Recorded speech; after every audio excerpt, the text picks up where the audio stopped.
Tuh, para jamaah sholat zuhur semuanya yang dimuliakan oleh Allah. Sebelum kita memulai kajian Islam, marilah kita membaca suratul Fatihah dengan harapan semoga para pasien di rumah sakit ini diberi kesembuhan oleh Allah Subhanahu wa taala. Semua keluarganya diberi ketabahan, kekuatan, diberi pertolongan oleh Allah Subhanahu wa taala.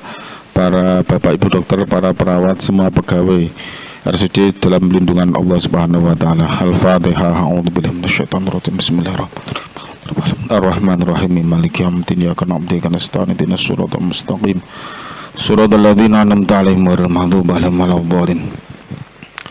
Para jamaah salat zuhur yang dimuliakan oleh Allah, Syekh Muhammad Ibnu Sirin berkata, iyyaka an ta'mala syai'an minal khairi thumma tada'ahu fa innahu ma min ahadin taba thumma raja'a fa aflaha. Artinya, takutlah kamu, jauhilah kamu mengerjakan sesuatu dari kebaikan kemudian engkau meninggalkan. Jangan sampai engkau setelah mengerjakan suatu kebaikan kemudian engkau meninggalkan. Karena sesungguhnya tiada seseorang yang bertaubat kemudian dia kembali maka dia akan bahagia. Jarang terjadi. Maka sayukja bagi orang yang bertaubat itu menjadikan ajalnya seolah-olah di depan mata, supaya dia menetapi taubatnya dan dia memikirkan dosa-dosa yang telah lampau, dosa-dosa yang telah terlewati, dosa-dosa yang pernah dikerjakan, dan dia memperbanyak membaca istighfar dan bersyukur kepada Allah atas anugerah berupa taubat, berupa rezeki taubat, berupa pertolongan Allah untuknya untuk bertaubat. Dan dia memfikirkan tentang pahala besok hari kiamat. Maka sesungguhnya siapapun yang memikirkan pahala akhirat, pahala yang akan dirasakan selama-lamanya, maka dia akan suka menjalankan kebaikan. Dan siapapun yang memikirkan tentang siksa yang abadi, siksa di akhirat, maka dia akan menjauhi dari semua dosa. Ada riwayat dari Imam Zaid bin Wahab, beliau meriwayatkan hadis ini dari Abi Dzar. Kemudian beliau berkata, matur kepada Rasulullah, ya Rasulullah, akhbirna maka nafi suhwi Musa. Wahai Rasulullah, tolong ceritakan kepada kami apa yang tercatat dalam lampiran-lampiran yang diberikan oleh Allah terhadap Nabi Musa. Qala kana fiha sittu kalimatin ajibtu liman aikona binnar wa kaifa yadhaku. Kemudian Nabi menjawab, di dalam lempiran-lempiran yang diberikan oleh Allah kepada Nabi Musa itu ada 6 kalimah, ada 6 nasihat. Yang pertama,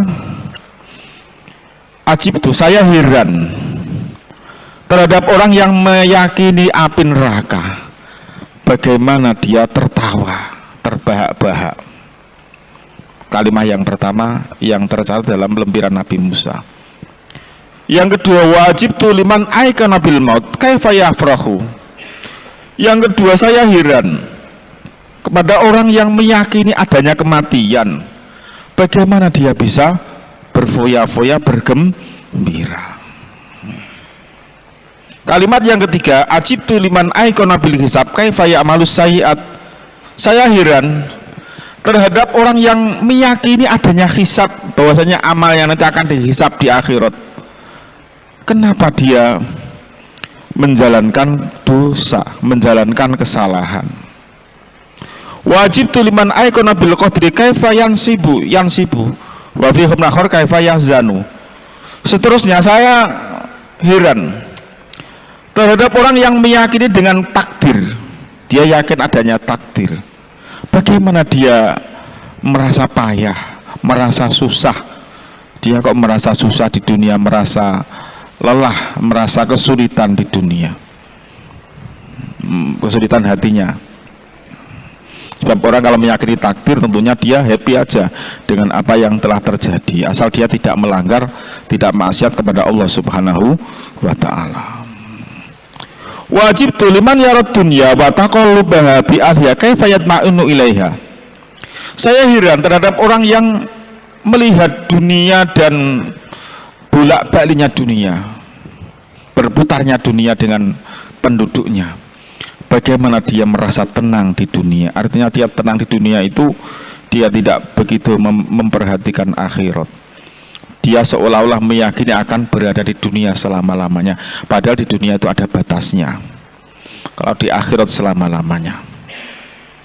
Wajib tuliman aikona bil jannah wal amul hasanat. La ilaha Muhammadur Rasulullah. Yang terakhir, kalimat yang ke-6. Saya heran bagi orang yang meyakini adanya surga tapi dia tidak menjalankan kebaikan. La ilaha illallah. Terakhir, la ilaha Muhammadur Rasulullah, ya. Dalam riwayat lain itu diceritakan bahwasanya di surga itu ada malaikat yang menjadi kuli bangunan, membangun di surga. Malaikat ini setiap orang mukmin di dunia, dia mempunyai beberapa malaikat yang membangunkan rumah untuknya di surga. Nah, ketika orang ini di dunia yang dibangunkan rumah itu kok dia tidak menjalankan aktivitas ibadah, maka malaikat-malaikat yang membangunkan itu berhenti tidak mengerjakan pembangunan di surga.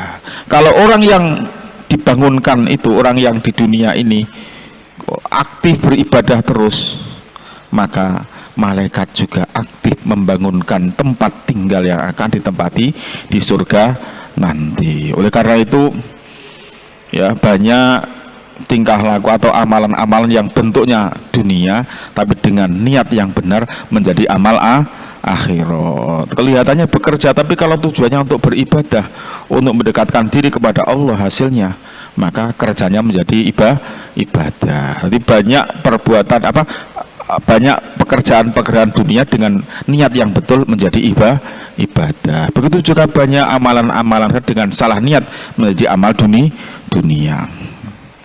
Jadi kalau semakin orangnya giat beribadah, maka malaikat-malaikatnya membangunkan tempat di surga juga semangat mengerjakan tempat tinggal yang akan ditempati orang tersebut di akhirat nanti.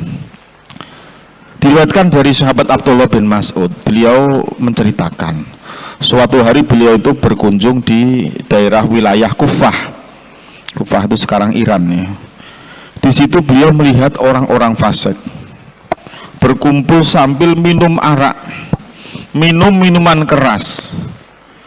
Di situ ada seorang penyanyi laki-laki yang masih muda, namanya Zadan. Seorang penyanyi yang bernama Zadan ini menabuh alat musik sambil menyanyi, suaranya sangat merdu. Ketika Abdullah bin Mas'ud mendengarkan nyanyian suaranya pemuda tadi, dia merenung berpikir, seumpama suara pemuda ini digunakan membaca Al-Quran, alangkah merdunya, alangkah menyejukkan orang yang mendengarkan. Beliau berkata seperti itu dengan keras, sehingga teman-teman orang-orang yang fasik yang minum keras itu dengar. Dan sampai Zadan yang suaranya merdu tadi juga mendengarkan. Kemudian dia setelah mendengar kata itu, dia berkata, siapa ini? Mereka menjawab, itu adalah Abdullah bin Mas'ud, sahabat Rasulullah. Wah, ketika mendengar dia nama Abdullah bin Mas'ud sudah terkenal, ya, kemudian mengejar, ya, Abdullah bin Mas'ud. Dia setelah mendengar perkataan itu, Allah meletakkan rasa haibah, rasa takut di hatinya. Kemudian dia lari mengejar Ibn Mas'ud. Kemudian alat musiknya dibawa, dirusak. Alat musiknya itu dirusak di hadapan Abdullah bin Mas'ud. Kemudian dia menangis, merangkul Abdullah bin Mas'ud. Dia bertobat. Setelah dia bertobat, dia ingin menjadi muridnya Abdul Mas'ud, maka Abdul Mas'ud merangkul dia dan sambil menangis. Keduanya saling berpelukan. Abdul bin kemudian berkata, bagaimana aku tidak menyukai orang yang disukai oleh Allah. Jadi orang yang tobat itu adalah orang yang disukai oleh Allah Subhanahu wa ta'ala. Allah tuh sangat suka menerima tobatnya hambanya, lebih suka daripada orang yang hampir mati kemudian dia bisa hidup. Jadi dalam satu hadis kan pernah Rasulullah itu menggambarkan betapa gembiranya Allah ketika menerima tobatnya seorang hamba. Itu ada orang menceritakan seolah-olah ada orang yang bepergian naik unta membawa makanan minuman, di dalam untanya itu di padang pasir yang sangat jauh sekali, jauh dari air. Kemudian ketika dia di tengah jalan dia qadul hajat atau dia tertidur, ketika bangun untanya hilang. Otomatis kan dia akan mati, mau berjalan terus nggak kuat, di padang pasir nggak ada air. Akhirnya dia putus asa orang ini, daripada saya pasti akan mati, dia sudah memasangkan tubuhnya menghadap ke kiblat, mati-mati sudah dalam keadaan menghadap kiblat. Ketika dia sudah berputus asa, ontanya datang yang membawa air, makanan, minuman. Alangkah betapa gembiranya orang ini. Kemudian Nabi bersabda, Allah lebih gembira menerima tobat hambanya daripada orang yang hampir mati kemudian dia tidak jadi mati. Gembiranya lebih gembira Allah ketika menerima tobat hambanya. Karena itu ketika Abdul melihat orang yang bertobat, dia langsung merangkulnya. Ya, bagaimana aku tidak menyukai orang yang disukai oleh Allah Subhanahu wa ta'ala. Akhirnya Zadzan ini menjadi muridnya Abdul dan menghafalkan Al-Quran, dan suaranya sangat merdu membaca Al-Quran, sehingga orang yang mendengarkan menjadi teduh hatinya, menjadi tenang mendengar bacaan Al-Quran dari Zadzan, sehingga dia menjadi orang pemimpin dalam ilmu dan meriwayatkan hadis yang banyak dari Abdullah bin Mas'ud. Qal Faqih. Moga kalau ada pertanyaan.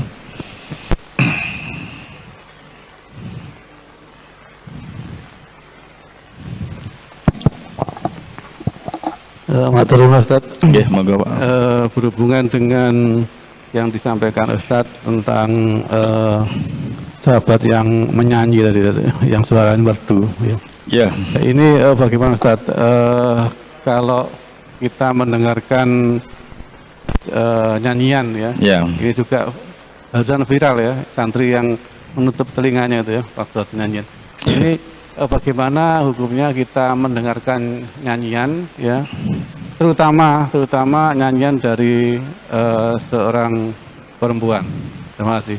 Ya, gini, mendengarkan nyanyian itu hukumnya haram kalau sampai melupakan kita dari Allah Subhanahu wa ta'ala. Haramnya itu kan melalaikan kita dari Allah. Nyanyian-nyanyian yang menyebabkan kita lupa dari Allah, itu nyanyian yang hukumnya haram mendengarkan. Kalau nyanyian-nyanyian yang tidak bahkan mengingatkan kita kepada Allah, tidak apa-apa, seperti membaca sholawat, membaca apapun. Yang penting tinggal yang merespon, yang mendengarkan. Kalau yang mendengarkan itu walaupun mendengarnya masih mengingat Allah, hukumnya tidak apa-apa ya. Yang penting kalau sampai melupakan Allah, inilah yang menjadikan mendengarkan hukumnya haram. Memang dalam segi suara wanita itu saja masih khilaf ya. Ada yang mengatakan suara wanita itu aurat, ada yang mengatakan tidak. Itu masih terjadi perkhilafan di antara para ulama. Oleh karena itu Nabi bersabda, ikhtilafu ummati rahmatun. Perkhilafan antara umatku menjadi rahmat. Jadi musik ada yang memperbolehkan, ada yang mengatakan haram. Ya, tapi yang penting yang mendengarkan. Kalau yang mendengarkan itu tidak sampai melupakan Allah, tidak apa-apa.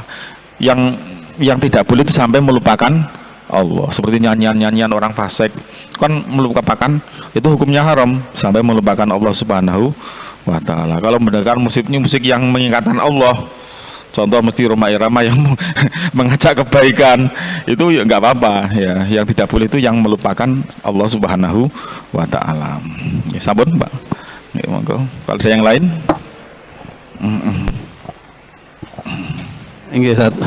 Jadi kalau boleh saya sampaikan, berarti ini sifatnya individual, subjektif ya, subjektif ya. Jadi tidak secara umum ini. Tidak umum, jadi haram atau boleh itu masih subjektif ya, tergantung Ya. dari masing-masing gitu. Iya, tergantung Atau daripada- mungkin kalau ke masing-masing berarti apa indikatornya dari kita, mungkin kita balik Ustaz. Jadi Iya. misalkan kalau kita mendengarkan membuat kita dekat dengan Allah, itu boleh, bahkan mungkin sunnah ya. Iya. Jadi kalau kita Betul. mendengarkan nyanyian seperti misalkan ke solawat ya, Iya, misalkan itu kok mungkin malah bisa Iya. sampai ke sunnah. ya malah bisa Bisa ke sunnah sunnah. karena kita lebih mendekatkan diri kepada Kepada Allah Subhanahu wa Dan kalau Ta'ala. kita mendengarkan kemudian hasilnya kok semakin jauh, semakin tidak dekat dengan Allah, itu mungkin ya Iya, mungkin tetap menjadi haram. makruh sampai haram mungkin. Iya, sampai haram ya. Nggih, hatur nuwun. Oke. Itu kan ulama itu sangat hati-hati, sangat khawatirnya nanti orang itu sampai lupa Allah sehingga mereka mengharamkan. Itu karena kehati-hatian mereka. Ya. Ada yang lain, monggo? Nggih, monggo.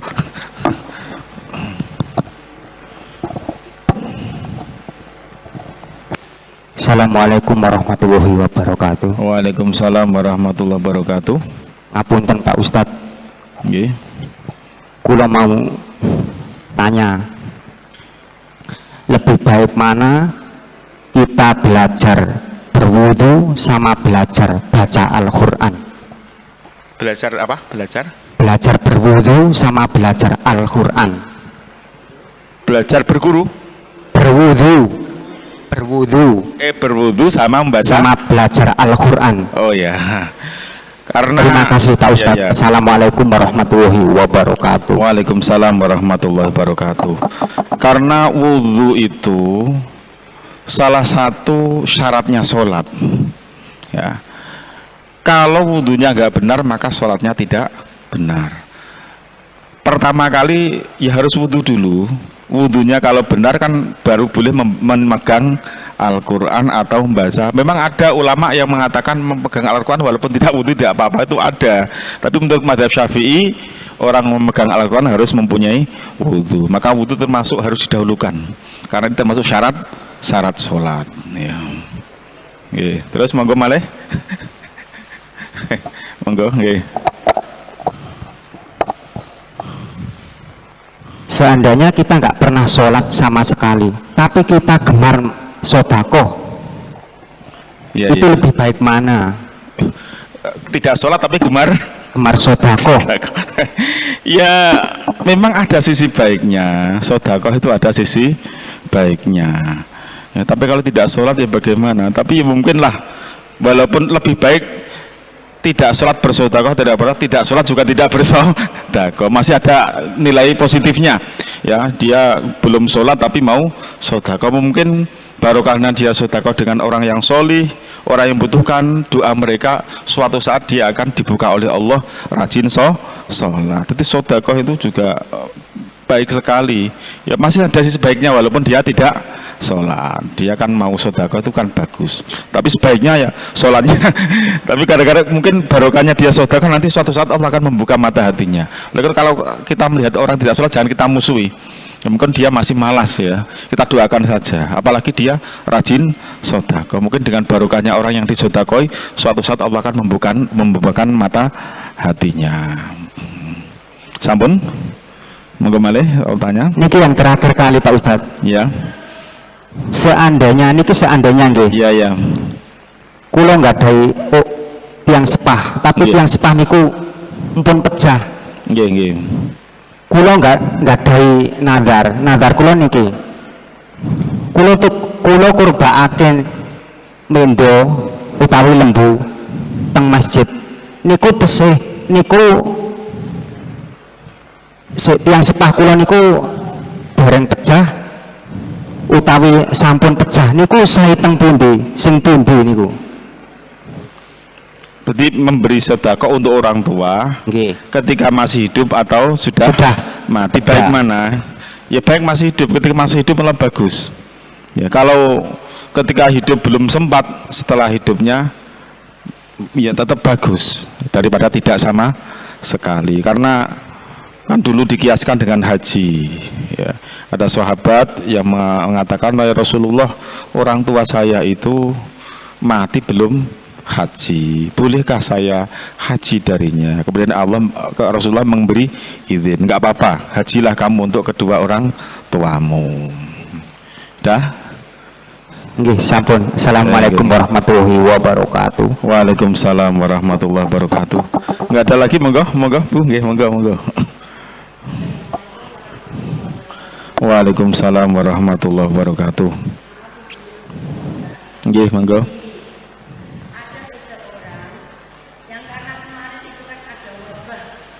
Iya, ya. Wabah corona. Nggih. Dia itu mendadak sakit, Bapak. Iya, iya. Karena saking takutnya, karena takut meninggal, Iya. karena seakan-akan malaikat maut itu kan mengintai kita terus saat Iya, waktu corona iya, kemarin iya. itu. Nggih, nggih. Jadi dia itu sakit mendadak, Ya. sehingga dia takut akan bekal yang akan dibawa nanti kurang. Jadi dia itu istilahnya, apakah itu wasiat apa tidak, tapi dia itu ngomong gini, anakku, aku mau duwe istilahnya tanah sak kampling iku besok gawe wakaf no aku, tak gawane aku sangu mati, seumpama gitu dok. Iya, Dok, iya. sama nih, Pak Ustadz. Iya, iya. Terus ternyata dia itu memang sakitnya itu kok sembuh, alhamdulillah sembuh. Iya, iya. Sampai sekarang juga masih sehat. Apakah yang diucapkan itu termasuk wasiat Bapak?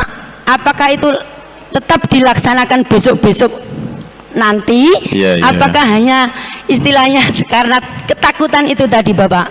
Begitu Bapak? Iya, iya. Kami mohon maaf. Wassalamualaikum warahmatullahi wabarakatuh. Waalaikumsalam warahmatullahi wabarakatuh. Itu namanya wasiat Bu.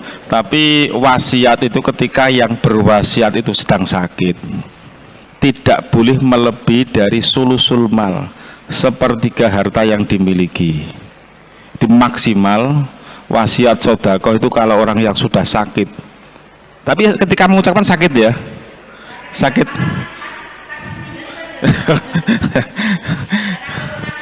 Ya, itu wasiat itu kan suatu tasaruf ibadah yang dikerjakan setelah kematiannya.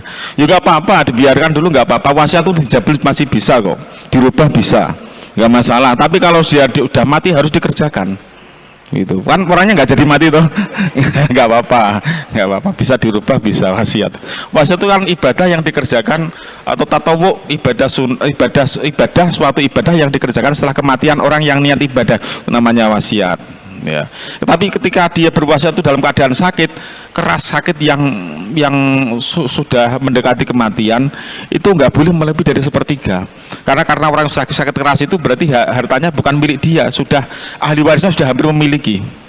Ya. Tapi ketika waras nggak apa-apa, tapi jangan banyak-banyak. Allah juga melarang. Pikirkan anak turunmu, jangan kamu wasiatkan semuanya. Dalam Al-Quran kan ada ayat wasiat itu, apa kamu nggak takut anak istrimu, keluargamu itu menjadi miskin? Berku ada dulu sahabat itu yang sangat marah dengan keluarganya, semua hartanya diwasiatkan. Ya, terus dalam ayat itu ada ayat, saya lupa ayatnya, tapi isinya, apakah kamu tidak takut kamu tinggalkan keluargamu dalam keadaan miskin? Itu ayat yang tentang wasiat itu. Ya. Jadi wasiat itu ibadah yang tatawu yang dikerjakan setelah kematian orang itu. Kalau nggak jadi mati berarti bukan wasiat, bisa dirubah. Ya, pengerjaannya kalau sudah dia sudah mati. Sampun nggih, dijabel boleh wasiat dijabel. Kalau orangnya masih hidup lagi nggak apa-apa, dijabel bisa. Kan ibadah sunat itu. Sampun nggih. Wonten malih? Sampun, kalau sampun tutup. Assalamualaikum warahmatullahi wabarakatuh.